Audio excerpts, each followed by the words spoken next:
So hi, everybody. What a beautiful, bright day. And on behalf of Ledvance, the company that makes Sylvania General Lighting, I'd like to welcome you to the launch of their Brighter Days Ahead campaign. I'm heard from the moms. Oh, we're so grateful to be here. And Glenn, we love you and thank you. Love you, love you. It's a long road for all of us with COVID-19. And today we are celebrating that there is light at the end of the tunnel. We know some areas are still not out of the woods yet, and we hope that everyone is safe and healthy, but things are improving, which gives us all hope. As part of today's celebration, we will be sharing a few brief videos during the event so that if you are dialed in and not watching online, there will be a brief silence while the videos are playing. We promise to be right back though, so we hope you won't hang up, and Andrew McCarthy will be joining us shortly. And with that, here is a short video to kick things off. What are you looking forward to in brighter days ahead? Who are you excited to see again?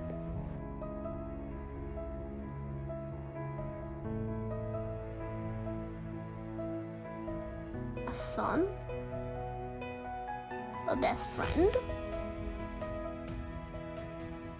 Your favorite uncle? Or loving granddaughter?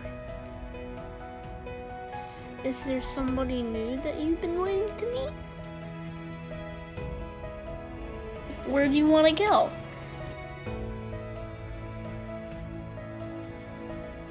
What do you want to see?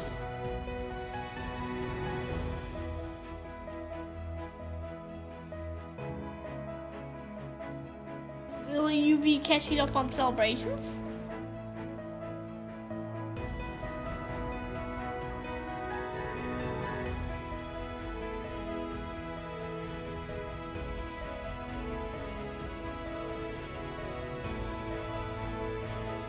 Getting back to what your heart loves.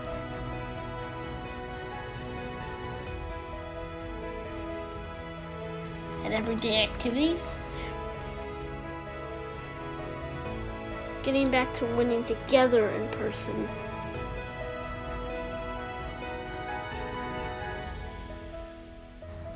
Hey Bennett, what do you say that you and I get to work? Yeah? Okay. So, now that there's a light at the end of the tunnel, what are you looking forward to? Here's to brighter days ahead.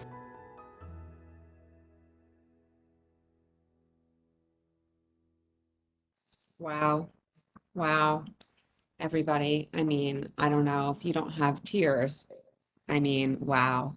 That is just so beautiful. And Glenn, that is the vision of the person that I would like to introduce now, Glenn Grafia, who's the head of communications and brand for Ledvance here in the US and Canada, to announce details of the Brighter Days Ahead campaign that they are launching today. And I just have to also say, Glenn is the most supportive person of our community, of all of you.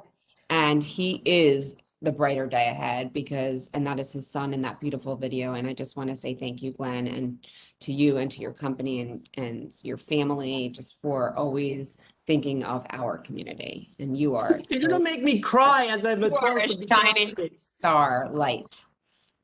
And of course, right at the beginning, right when I'm about to talk, a garbage truck is right outside. So while there are brighter days ahead, there's still those moments where you're like, oh goodness, but it's all good because that is a sign of life continuing normalcy. And thank you, Denise, and thank you everyone for being a part of our event.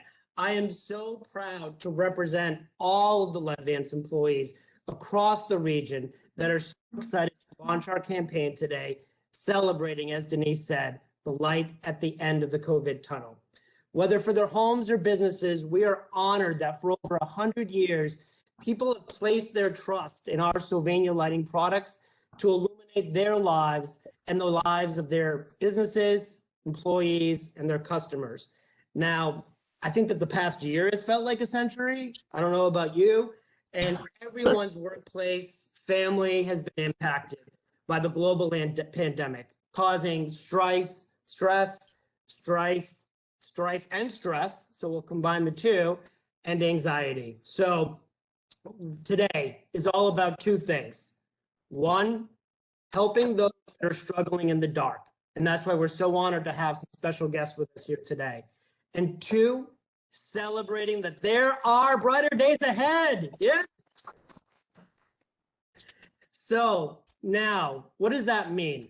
I know the video was a little bit choppy, and I apologize about Wi-Fi connections and all that, but I'd like for you all to close your eyes. And I know for the ones that are in the attendees, I can't tell if you are, but I'll trust you because we're all family here, okay? So I want you to close your eyes. And I want you to think about those questions that you may or may not have heard in the video as it was getting a little bit chopped up. They included things like, who haven't you seen due to COVID that you are desperate to hug again?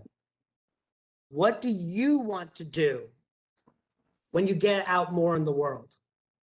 What celebration are you looking forward to doing in person and not virtually? Not a virtual birthday, not a virtual wedding, in person. What celebration are you looking forward to? What is your heart and your mind and your soul looking forward to in brighter days ahead? So if you have something, open your eyes. Today, we are launching a contest to help make those moments happen across the US and across Canada. So today, to the end of July, everyone can go to sylvania.com/brighter days ahead. We'll put it in the chat. It's also all across social media and whatnot. And let us know, what are you looking forward to? Little things, big things, small things, random things. We want to know, because the only thing that matters is it matters to you. And we want to hear about it. Let us know what you're looking forward to. And then at the end of the summer in August, we will pick 10 people to help make those moments happen by awarding them $1,000 and Sylvania General Lighting products to help brighten up their lives and their homes and their businesses. And we are so proud that our Sylvania General Lighting products can be a part of that. So with that, I'll turn it back over to Denise to talk more about some of our other things we'll be sharing. But I'm so appreciative and thankful for our employees, our partners, our guests, our customers, our friends, new and old, that have joined us today for this celebration that we all can be a part of. Thank you, Glenn. And I have tears again from that. And there's so much that we're going to talk about in terms of what we're all looking for with brighter days ahead. And thank you for that. And speaking of Sylvania lighting products, now in the brighter days ahead, you can make your home and business even more comforting for your guests and employees with better light for better living. Here is interior stylist Maggie Clark sharing how upgrading your light can help you and your family or employees see and feel better. Interior stylist Maggie Clark here. Do you want an easier way to create a cozy home? Better light can make a difference. I love natural light because everything looks better. It can help you feel and look your best. Sylvania Natural Series LED light bulb helps bring in light closest to the sun's natural light inside your home all day and night. The TrueWave technology in these light bulbs show real vivid colors, whites, and skin tones. This is the way that your home decor can look its natural and true best. It helps minimize blue light, which can help your eyes feel better while reading and help you fall asleep faster. I hope this helps you create a cozy home for you and your family. Have a nice day.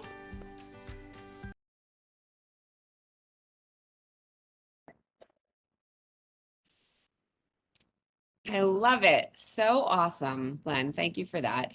And also, just so that you are all aware that contractors and facility managers can also find TrueWave LED products, including TrueWave LED T8 tubes, through their local distributors or reps.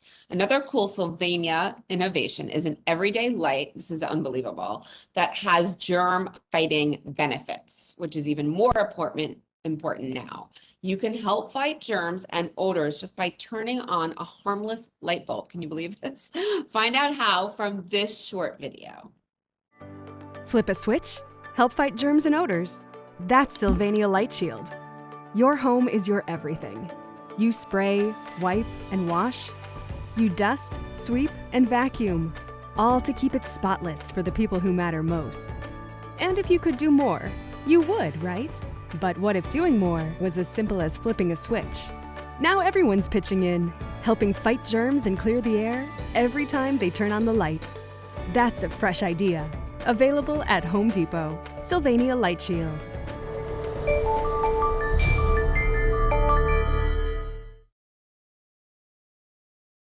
That's unbelievable. Okay, well, while there are brighter days ahead, there can still be moments of dark. And I know that this is something that I deal with all of people in my life. It's just such a difficult time, and it's so helpful to talk about it. May is Mental Health Awareness Month, and as part of this campaign, Ledvance has partnered with leading mental health organizations to share their resources for supporting your mental health. You can find the information throughout the campaign by following Ledvance on LinkedIn or Sylvania on Facebook, Instagram, and Twitter, or in Canada, Sylvania Canada on Facebook. The first is the nonprofit Be the Light campaign, a movement of volunteers creating events and random acts of kindness to spread hope, love, and compassion. They, like all of the nonprofits here today, believe mental health is just as important as physical health. And here with us is Melissa Seiler, the nonprofit's founder. Melissa is amazing. We have worked together before, thanks to Glenn, and we are huge supporters and followers, and who wouldn't want to be a part of random acts of kindness? So Melissa, can you tell us what led you to create the Be the Light campaign? Yeah. Hi, Denise, and hi, everyone here. It's an honor to be here, and thank you to Glenn and to Sylvania. So I started Be the Light campaign due to my own personal experience with mental health. I suffered from a really deep depression in 2015. I was at the lowest point of my life, and it was only due to my support system that I was able to come back. And so when I was able to get out of outpatient therapy on my last day, I launched this campaign. I want to create something to help those who may not have a support system, right? It's all about the personal connection and the one-on-one. I feel like sometimes we get lost in statistics and how huge this problem seems to be. So our goal is to really make it be about that human interaction. We started first with Hope for the Homeless events. It's where we pack up donated items, toiletries, but most importantly, handwritten letters of encouragement and journals. And we do that because of the importance of the mental health aspect. And from there, we created a line of greeting cards called Be the Light cards. And that really allows sometimes the hard conversations to be started in an easy way. And now we are also helping with women's shelter welcome bags. Again, that's some people, it's on their worst day of their lives going into a shelter. And so we wanted to be able to give them a little bit of hope, that brighter day ahead. And so we have volunteers all across the country who write letters, and we include those in the bags. And just this fall, we're going to be launching a mental health gallery exhibit where we are going to be showing local statistics and stats, but really bringing it down to a personal level and telling local stories. Because through this whole process, what I have realized the most is that as soon as you can connect people on that personal level, they understand and have more compassion, right? And so that's our big goal. We want to create a support system out of our community. We're starting small and we're expanding. So that's it's all about hope and mental health awareness. Thank you. Thank you, Melissa. It's so incredible what you've done, and it's so helpful. And I know firsthand, just from so many people in my lives, the fact that you can talk about it and share, I think is so helpful. And obviously you have done so much more. So thank you for that. And what are you looking forward to in brighter days ahead? I think just getting back out there in the community and actually hosting our events again. It's been, over a year since we've been able to host a Hope for the Homeless event. It's all about that human interaction, hugging, holding hands, things like that. It's proven the more that you can touch and hold each other, the better it is for mental health. So I'm really looking forward to getting back to that. Thank you so much, Melissa, and thank you for all you're doing. And I just want to remind everyone that your campaign is Be the Light. And so I hope everyone follows you and learns more from your social media channels. So thank you for all that you do, Melissa. And our next organization is CAMH Foundation. It's Canada's largest mental health teaching hospital and one of the world's leading research centers. With us from CAMH is Chris Ide, the Vice President of Corporate and Community Partnerships. Chris, how does CAMH help Canadians with their mental well-being? Thanks, Denise, Glenn, and Melissa. Love what you're doing. I appreciate the question. CAMH, the Center for Addiction and Mental Health, is Canada's largest mental health hospital, and we are the global leader in research in our field. When I joined CAMH, the mental health movement was really gaining momentum, and since then it's been propelled even further.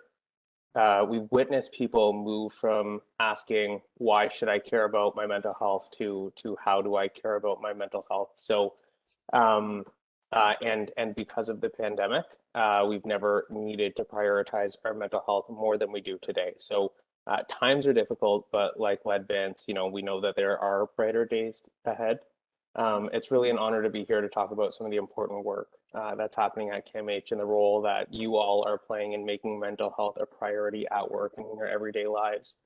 So at the Center for Addiction and Mental Health, we treat more than 37,000 patients every year living with all types of mental illness through the lifespan and spectrum of disease. So from youth going through their first episode of psychosis to older people experiencing symptoms of dementia. As you had said, we are the largest mental health teaching hospital in the country. We also train 25% of all psychiatrists in Canada and 50% of all Ontario psychiatrists. We set ourselves apart from other mental health organizations by really shaping mental health strategy and policy at every level of government. And, all of this work, I think, is underpinned by our vision and belief and goal, which is to create a world in which mental health is prioritized in the same way that people prioritize their physical health, or as we say it, a world in which mental health is health. As a leader in the space, we have a deep sense of responsibility to drive advancements in mental health. Studies have shown that upwards of 80% of populations from various countries have reported a worsening of their mental health since the pandemic began, and physical distancing, social isolation, and uncertainty has really exacerbated the global mental health crisis. And at its most severe, we know that mental illness can be fatal, which is why we launched one of our most ambitious yet rewarding awareness campaigns called Not Suicide, Not Today. It is really a pledge and a promise that we as an organization, a community, a nation will do everything we can to make today not the day that we lose someone else to suicide. The World Health Organization reports that globally 800,000 people die by suicide every single year, which is roughly one person every 40 seconds.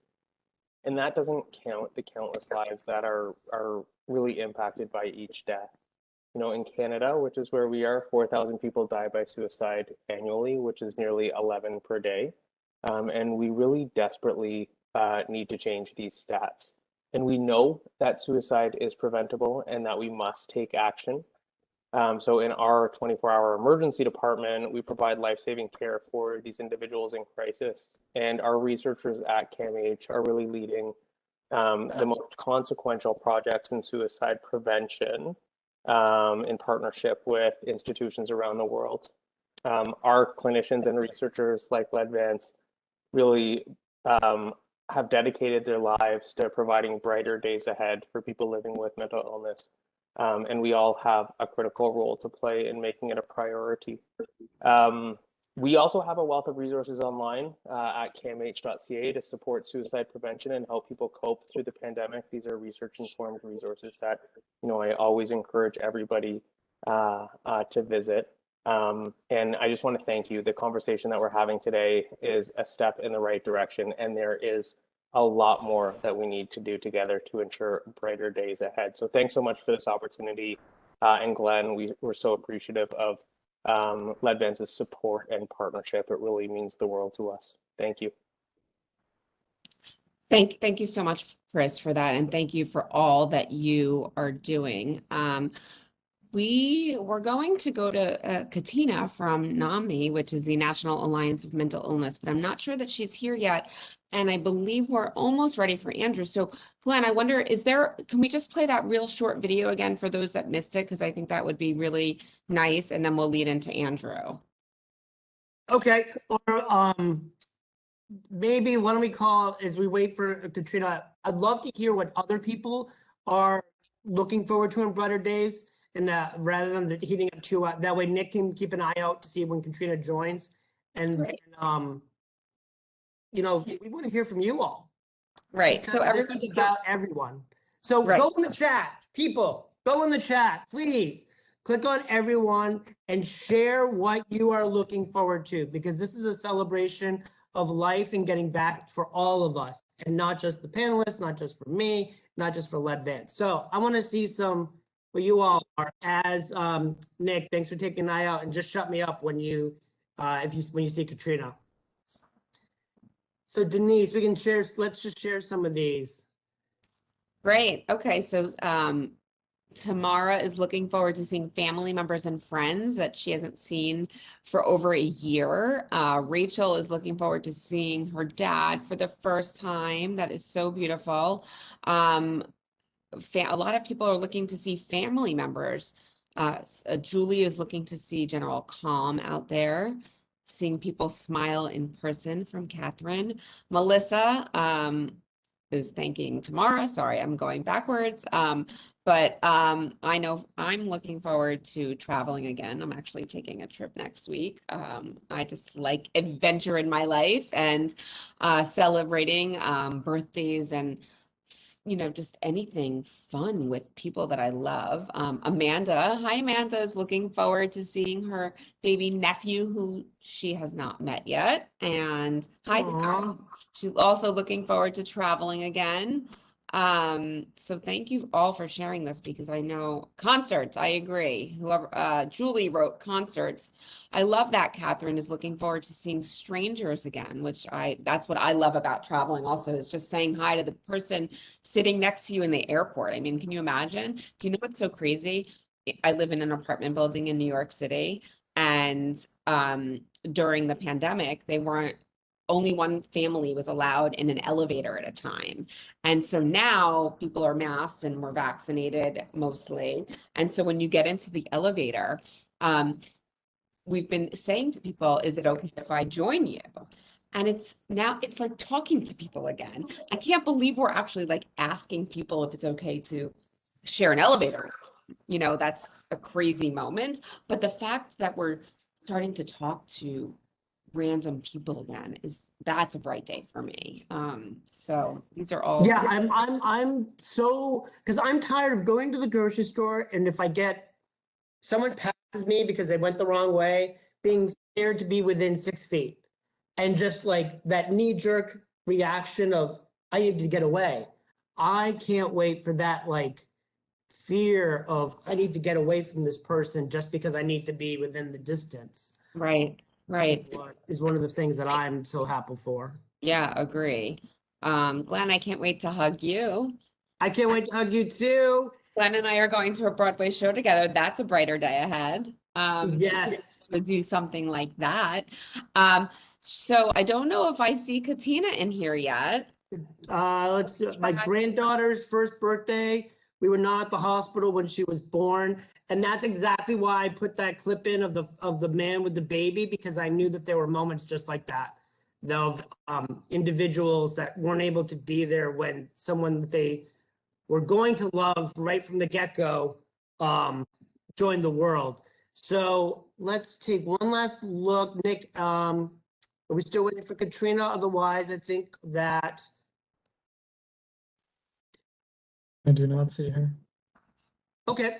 I knew well, it's May, it's Mental Health Awareness Month, and NAMI has a lot going on. So we definitely appreciate their resources that they've shared with us, and that we will be sharing with the public, in addition to CAMH, the great resources that they have and the Be the Light campaign. So with that, Denise, yes, let's bring in our, Nick, if you want to, listed under, I think, no, you need to do it. The first individual in the room. Great. So, oh, perfect. There. Wait, do I see Andrew? Let's see if that's you. Okay, well, let me introduce him while hopefully he's joining us here on the panelist stage. But all of you know Andrew McCarthy. I think a lot of us are from the same generation as a member of what we knew as the Brat Pack in the 80s, an actor in Pretty in Pink, St. Elmo's Fire, Weekend at Bernie's, Less Than Zero. He has now directed over 80 hours of television of so many shows that we are all watching and loving. And he is a travel writer. He is an author, a father, a husband, and I think a four-time Mamarazzi member. So we are just so thrilled to have Andrew join us here today. Isn't there a New York Times best-selling? Oh, sorry. Of course, I have that in my big notes here, and I'm like so excited. But Glenn always saving me, and a New York Times best-selling author for his new book, Brat, an 80s Story, which is why we're here with you today. I don't know how I left that out. No, you were getting to that. I just remember the New York Times part, and I just because I mentioned it to you earlier, right? Do we see Andrew? There you are. Denise, how are you? Good to see you again. It's so nice to see you. Thank you so much. You've been everywhere. I mean, I can't turn on TV or read a newspaper. I apologize. Yeah, I'm sorry about that.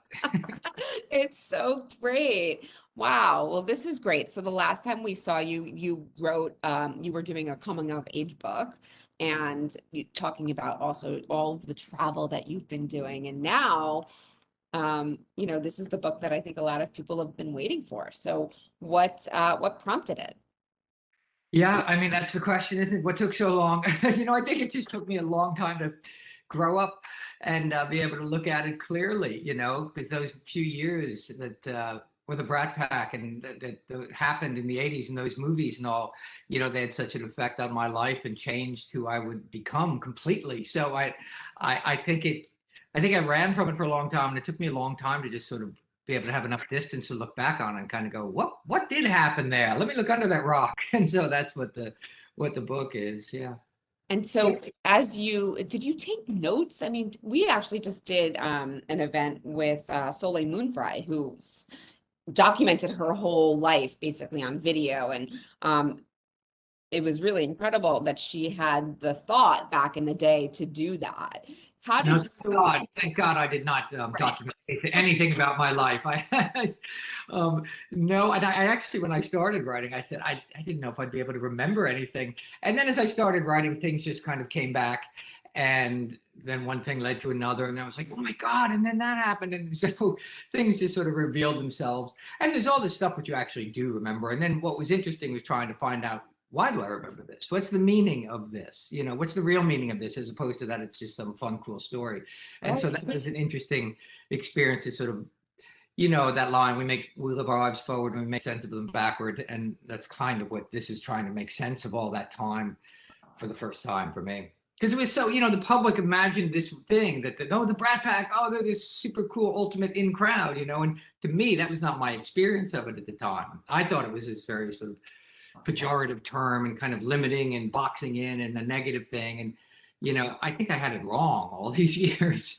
And I think the public's perception was much more accurate. It's like, this is just, you know, a super cool thing, you know? And so, you know, what's interesting to me is how the Brat Pack term has evolved over the now decades, you know, and how it's come to be seen as this sort of iconically affectionate term for not only some movies and a period in pop culture, but really for like a certain generation's youth. You know, I've become like this avatar for people's youth, for a certain generation's youth, you know. And so it's not really the movie so much anymore. It's those people's memories of their own youth. You know what I mean? And at that moment when they were 20 odd years old and they were just bursting out into the world, and they, you know, you can stop listening to grown-ups and your life is like this blank canvas to be painted on. And that's a thrilling, exciting moment for all of us, you know. Like I have a son, my son is 19 and he's in love for the first time. And I can promise you, no one has ever been in love before. He is experiencing it so deeply and fully, the way you did, the way I did. And that moment in life is so rich. And that's sort of what I've come to represent to a certain generation of people, and that it took me a long time to realize that that's kind of a beautiful thing and a great gift, as opposed to something to run from. Well, I love this. And talking about your son for a second, because I didn't know that it was your son, but I finished his whole series, Dead to Me. Yeah. I He's on Dead to Me, the Netflix show. Terrific show, really fun. You can't watch the end of one episode without going, I just got to see what happens. I just got to see what happens. Right?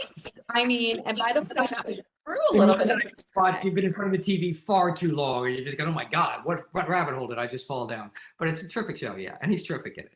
And so the fact that he went into acting, I've read that, you weren't thrilled with that choice, but the fact that he went in and now made it and is on a very successful series, how do you equate, is there going to be a new form of Brat Pack? Does he run with certain crowd in Hollywood?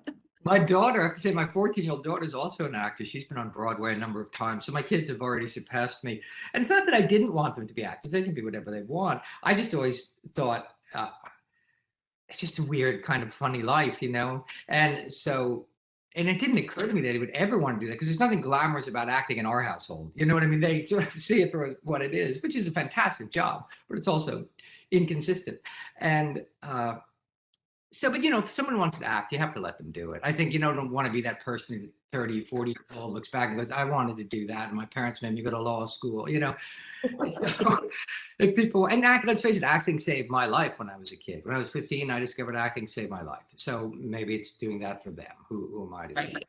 Right. And how did you make all of the changes? I know that you're an avid traveler and travel writer, and how did that affect you not being able to do that during the pandemic?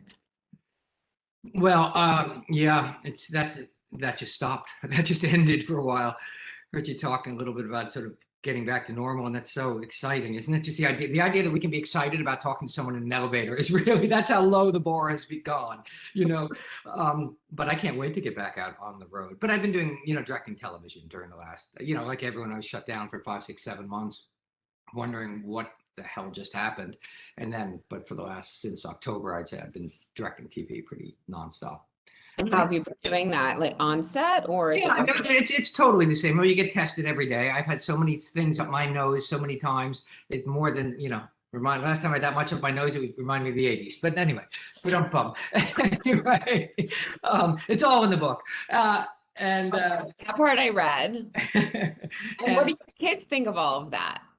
Well, my kids care less. My kids couldn't care less. I mean, my daughter, someone suggested my daughter should watch Pretty in Pink, and she's 14. And so she watched the trailer and she saw me kissing Molly Ringwald. And she said, I'm not watching some movie where you're kissing some other woman. I don't need to see that. And my son, several years ago, he saw Weekend at Bernie's and he said, Dad, I love you. That's the stupidest movie I've ever seen. Which I said, yeah, that's the point, Sammy. I mean, we made 2 of those, So my kids, I'm their dad, which is a much better place to be than some special thing in the household. You know what I mean? And that's ancient history to them. That's like prehistoric times.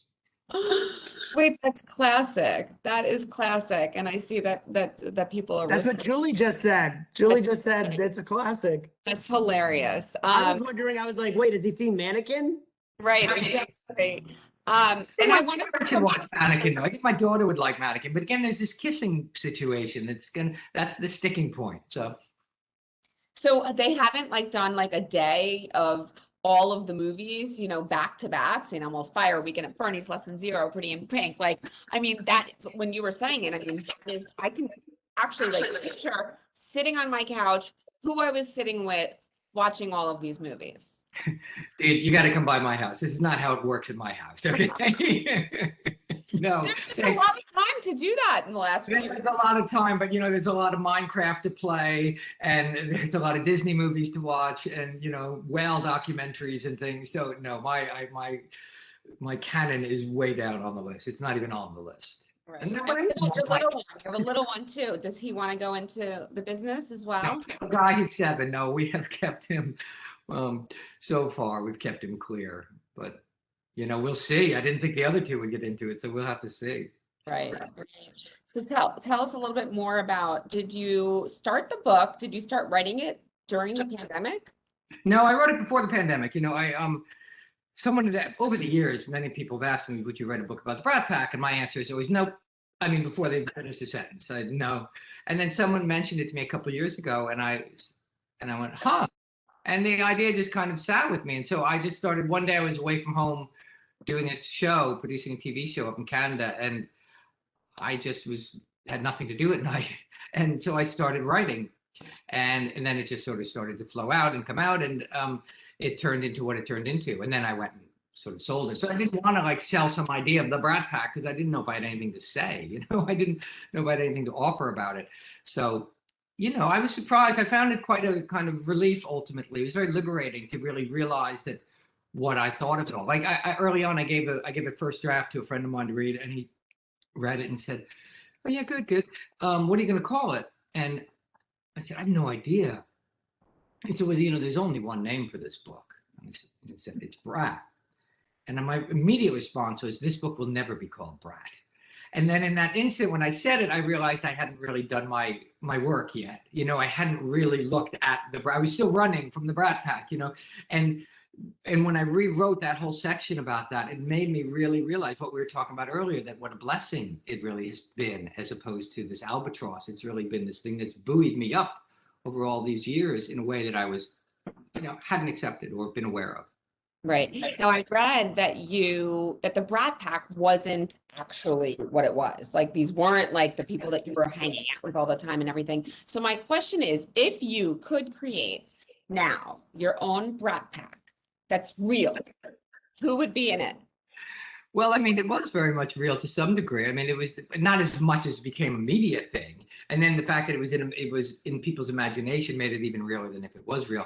But it would be in my Brat Pack, my family, my couple of my friends who I hang out with. But I mean, nobody you know what I mean? I have very few active friends or showbiz friends. I mean, they're people I work with, and I love going to work with them and seeing them, but I sort of come back to my life. So they're like dads in the neighborhood? Yeah, I was just playing golf, which I'm a terrible golfer. But I was just playing golf this morning with my next door neighbor, and we were just, complaining about our kids. What are you complaining about?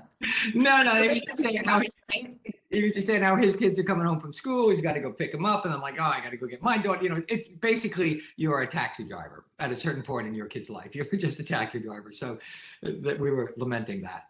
So that's not the kind of travel that you wanted to be doing. No, that is not the travel that I'm looking forward to getting back to. No, no. But it's great, in a certain way, talking to your kids in the car is like my son. He's 19, and I can't I don't sit down and look at Sam and look him in the eye, and he's looking at me, and we're going to have a conversation. That's just not going to happen. But I find in the car, where you're just sort of driving and distracted and looking off and kind of things just sort of start to seep out and come out, and so I find that I'm always happy to go pick them up.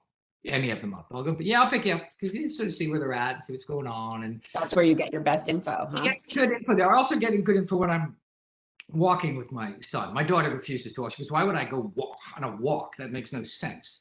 Like, I walk to get somewhere. I'm not going to go for a walk." So, but my son will go walk. It would be like, we'll walk the dog and he'll come with me. And, when he's moving, basically, my son doesn't realize he's talking and he'll just start talking.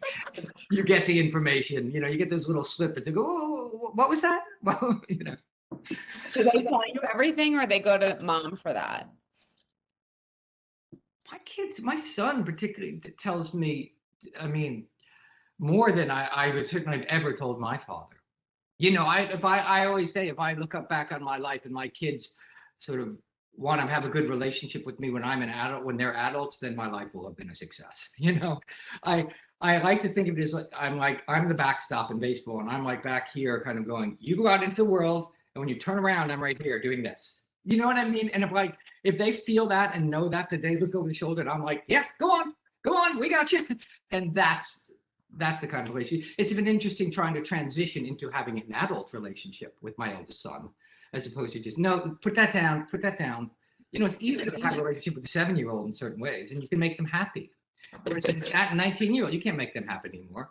You know, they're living their life. But if you create an environment where they can come to you, then you're doing great. You know, if they just keep talking, get them talking, you know, then there's nothing more gratifying, right? Is there? No, it's not. But it's been hard during the pandemic. Well, I mean, pandemic is, all bets are off, but luckily we're out in the country a lot, so we can just go outside. I mean, if we were trapped in our New York apartment for the pandemic, there would have been murder in my house, for sure. Certainly divorce. Right. So we've been talking before you got on, because it's Mental Health Awareness Month, and we've been talking about what we're looking forward to in brighter days ahead. So is there something, are you looking to go back to travel? What are you looking to do more work? What is what you really want to do this year? Sure, I'd love to go back out traveling, and I've got a lot of travel writing I have to do and assignments have to do once we can and all. And just to continue that, I'm going to write a book about walking. Years ago, I walked across Spain on the Camino de Santiago, which is this ancient pilgrim's route for 500 miles. And I'm going to take my eldest son and we're going to walk across Spain together. And I'm going to write a father-son book about that, about us walking across Spain. But I'm looking forward just to like the mundane things, like you say, and just people, I do think, like you talking about, there's been so much strain and stress on people emotionally during this last year that the damage has not begun to be sifted through, So I think if we can all just have a little patience and, because I think a lot of people don't even know all the stuff that's sort of happened inside their brains, Right. All the literal stresses and everything, but just the sheer lack of physical contact that we've experienced. I think that's really bad for us on a tactile, physical, emotional level, with that, again, that we don't even know about. Right. Yeah. I shook hands with two guys today, and it was so conscious that we decided to shake hands. And it's like, that felt really nice, And then I ran home and washed my hands in fear, because that's still there, But it'll take a while for that fear to disappear once we're all sort of vaccinated and out there in the world again. But, we'll get back. I mean, New York is starting to pop back, and we'll get back. And I think we'll all recover much faster than we're afraid we will. Life has a way of asserting itself in a positive way. I sure hope so. And in terms of traveling, do you have anything? Well, Spain, is that, do you have other trips planned? Anything or what's the best trip that you've ever taken? That's my thing, is I cannot wait to get back to travel. I'm going to Alaska next week for the first time. Oh, awesome. I'm going up to Alaska in October. Awesome. Are you going on a cruise, or are you just going up? I am. Actually, I've been invited because a friend works at a cruise line, and they are testing their COVID protocols. I know you do work with National Geographic. Actually, it's part of a National Geographic trip. And awesome. Yeah, they're great. Those are great trips. And Alaska is a great place to have a cruise too, because you really get up close to the glaciers and all that, and go on the fjords and everything. That'd be super cool. I'm going to go, so I'll be in Alaska later in the year. You can go to Ireland for something, and my wife is from Ireland, so we go back there all the time anyway. So that doesn't seem like travel to me. Once you have a mortgage somewhere, it doesn't seem like travel, That's great. I love that. I love that. Okay, so back to the book for one more time. And I just want to ask, I know we have a few minutes left with you. If anybody has any questions in the chat, I would love to ask your questions. So please type them in now, because we have a few more minutes with Andrew. And Andrew, the book, did you send it or hear from any of the your old pals? Yeah, I sent it to my mom first to make sure she was okay with it. That was the first test it had to pass, and my mom gave it a thumbs up. She said, well, you've finally written something good. What do you mean? She didn't like your other books, or apparently not. Who knew? But anyway, my mom was fine with it. And then I sent some bits to Molly Ringwald that she was in. I sent certain bits. Jennifer Bissett was in it for a bit, because when I was a young actor, I went out and I would stay at her house for an extended period, and so she's in the book a lot. And so I sent it to certain people, and everyone was fine. It's not that kind of tell-all, let me tell you all this dish about other people. It's more of a kind of an internal thing about all this stuff was happening, and these are the movies, and here's what was happening in the movies, but here's what I was going through internally, So it's more, when I talk about people, it's more of a reflection of my own experience of them, as opposed to stuff they did that you can wait till you hear, Right. And earlier you said something about remembering things, but then also thinking about why you remembered that. So is there something that you learned about yourself about why you remembered something? That's interesting. Yeah, I mean, I think I just reacted so often out of fear and insecurity when I was young, and I didn't realize that was motivating factors a lot of times, and so when I finished the book, I just kind of looked back and said, what would I tell myself, my 20-odd-year-old self? What would I tell myself? And I kind of think I would say, you could afford to believe in yourself a little more, which I think probably good advice for all of us at any time in life. But, a lot of the decisions and actions I took were because I just didn't quite have enough faith in things or myself. And so that was interesting to realize as a consistent feature. And do you tell that still to your 19 and 14-year-olds that are in the business? But I think you also have to experience it, right? It's like easy to say. Well, no child wants to hear the advice of their parent. So, no, I do not share that gem with them, no. Okay, I'm going to go to 2 or 3 questions from the audience before we say goodbye to you. But so Tamara is asking if you could have played any other role other than your own, what role would you choose? People have always asked me, they go, what role did you turn down that you wish you didn't, and what role would you love to have had? I can't think of any. There was a movie, for some random reason, there was a movie called Falcon and the Snowman that was made in the days with Tim Hutton and Sean Penn that I wanted to be in. But there are no movies that I kind of thought, oh man, that was mine. I just didn't think that way, and I can't think of one, unfortunately. Got it. Okay, well, good. Jennifer is asking, what is your favorite 80s song?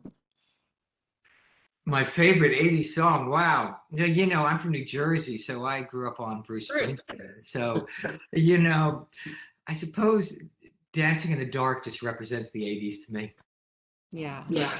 And I guess, being I'm in Mannequin, I should say that Nothing's Gonna Stop Us Now is although but it is not, I'm afraid it's not my favorite song, but I did hear it in the supermarket 2 nights ago. I was walking up the aisles and I heard the song, I'm like, what is that song? I know that song. And I'm like, oh wait, that's from my movie. That happens more than occasionally, yeah. Great. Well, And Andrew, on behalf of the makers of Sylvania General Lighting, I just want to thank you so much for taking time out of your busy schedule and sharing your story and your book and being a part of our celebration about brighter days ahead. So on behalf of all the employees at Lead Vance, thank you so much. And your lighting looks really good. I won't ask who has it because maybe it's a competitor, but you look fantastically lit. I don't know who it's a ring light. I don't know whose it is. My daughter ordered it on Amazon. amazing. Great. Thanks, guys. I just have one more question from the audience. I love this question. What social media guidelines do you have for your kids? Oh my God, right? Yeah, good one. Oh, my main thing is just put that thing down. Just put that away. Not at the table. I mean, I'm terrible at trying to, we don't have too many. It's just like, put it down. Just put your phone away. Just put your phone away. But there are not restrictions all over. I follow them. The only reason I'm on social media is so I can follow my kids and see what they're up to, Although I think they have secret accounts I'm not aware of, And look, this is the world of today. And, I'm glad that I didn't come of age in it, I have to say, because it's a lot to handle and a lot of, but they seem to have a fairly good head about it. Although they do fall down these TikTok rabbit holes and it's just like, say, what have you been doing for the last hour? TikTok. I'm like, do you have anything to show for that? No. Are you on TikTok? I'm not on TikTok, no. I draw the line. I'm way too old for TikTok. Although I am in some of my daughter's kind of, I'm in the background, Dad, do this TikTok with me. Okay. Oh, that's amazing. So maybe your stardom, the Brat Pack will form again on TikTok. Yeah, we'll get the old band together on TikTok. Yeah, play the old greatest hits. Oh, well, thank you, Andrew, for for joining us again. Your whole team, Jill, Stephen, they're just so supportive also of all of the people in our community, and you're so wonderful, and we just so appreciate you. Just want to share one more time that your book is called Brat, an 80s Story by Andrew McCarthy. It's a New York Times bestseller, and we are just so grateful that you were able to join us here for our Brighter Days Ahead campaign launch and Mamarazzi event, and thank you for being fun and here with us. Thanks. It's great. It's always great to see you. Thank you. All Stay right. well, travel, be safe. Thanks a lot. Bye. Bye.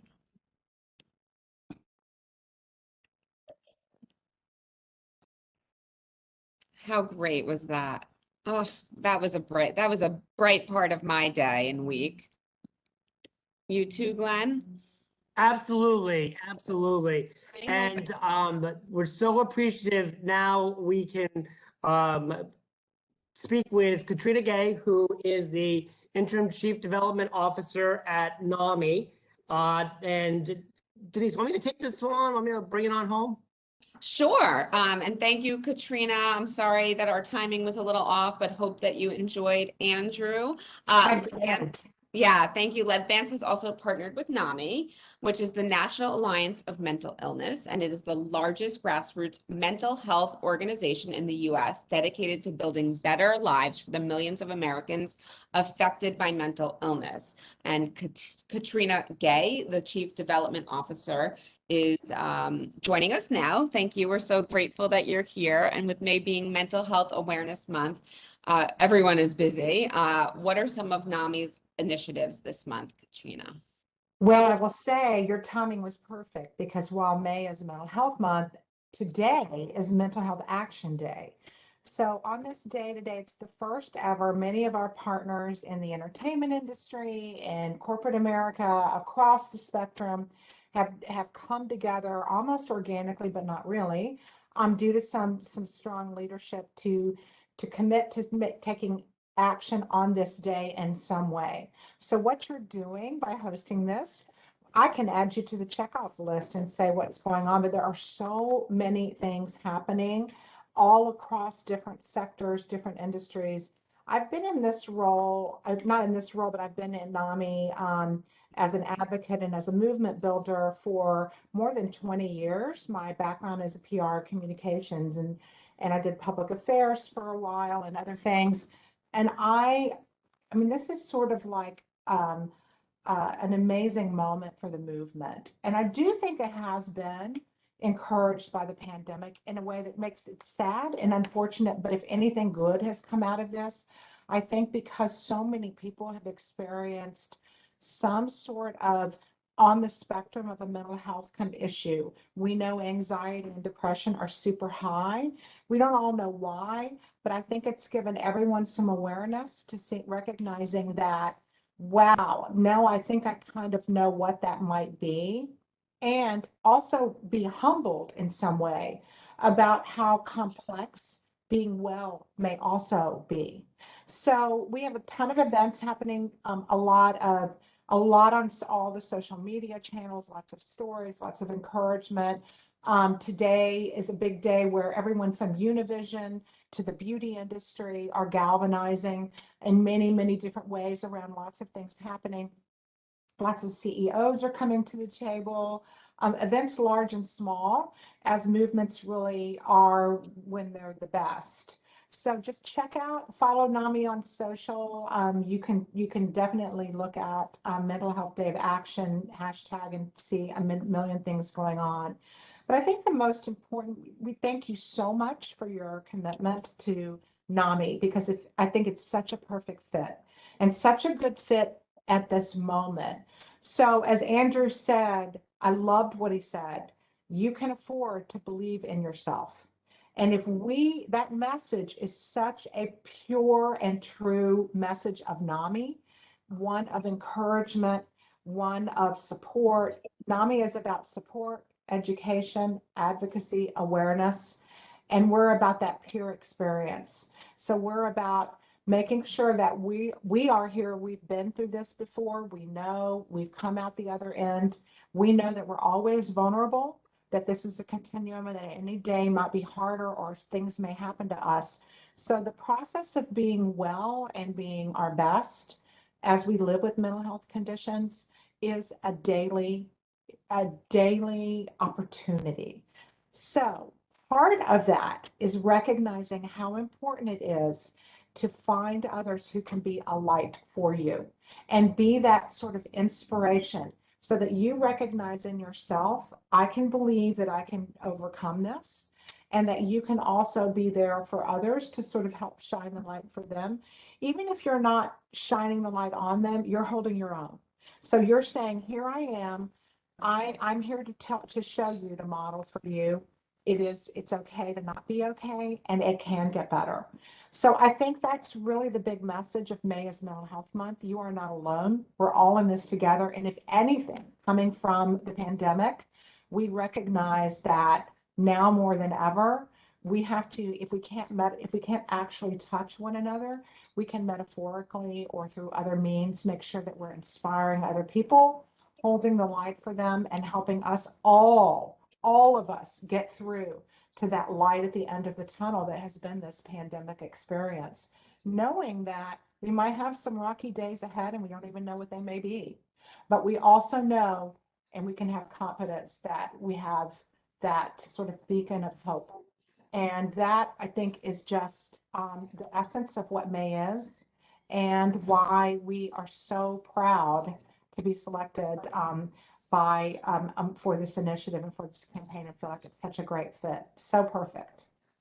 And Katrina, I was looking back at emails that we were talking in 2019 when Tracy brought us together. I know. And knowing how busy you are, and Chris at CAMH, I'm just so honored that you all, and talking to you directly, can be a part of this. Because I know the hashtag "You Are Not Alone" speaks volumes to me. I mean, I battle mental health issues. My family does, friends do.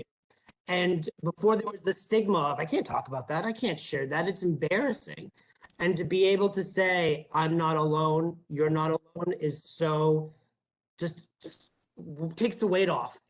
So thank you, thank you, thank you. Oh, and thank you. You know, NAMI, we're proud of the work that we do. For those of you who don't know, I encourage you to check us out, but we have hundreds, nearly 700 local affiliate chapters. A lot of them are volunteer run. We are peers, people, families, friends of people with mental health conditions who are giving back through our volunteerism, and we have programs, and nothing that we do, we have lots of support groups, programs, initiatives, and they're all no cost. So in order to continue to make that available to everyone, we want to be there for everyone where they are. We really rely on support, and your support will be incredibly helpful in that effort and helping to make sure that we are there to provide that hope and help for those that are in need. Absolutely. And your local communities, I mean, what another great group we work with is the Be a Light campaign, which is based in Ohio. Melissa is the founder, and we're looking forward to connecting her with the local NAMI connections so that we can all support each other, so that we all know we're not alone. That's what it's all about. That's what it's all about. Thank you, Katrina. Thank you. Thank you, Katrina. And I also love what you said about it's okay not to be okay. It's okay to not be okay. And I think just by sharing that again, I think it just helps other people to share that you're not okay. And then it's, you know, helpful to people to say that out loud to then build your support group. So I just think that's great what you said. So thank you for sharing that. And again, I also want to thank Melissa from Be the Light, and I hope everyone will check out Melissa's Be the Light and Grace with CAMH in Canada. And I just want to thank Glenn and your whole team and everybody at Sylvania and the Lead Bands family. And thank you to Andrew McCarthy, and remember that his book is called Rat and 80s Story. But now the most important part also, we want you to go to sylvania.com/brighter days ahead to share what you are looking forward to in brighter days ahead. And we hope that you'll also share this with all of your friends and your communities, because I think everyone needs a brighter day. And you could win $1,000 and new Sylvania General lighting products to help make your days and homes or businesses bright and comforting. Who doesn't need that? This concludes our event. On behalf of everyone at Ledvance and Glenn and everybody, thank you so much for coming, and we hope you all have a bright day. And just one more time, remember the link, it's in the chat right now, and please feel free to share it. And the hashtag that we're using is Brighter Days Ahead, and we would just love for you to all share this because everyone needs a brighter day. Thank you, everyone. Thank you very much. Thank you. Thank you all for being here.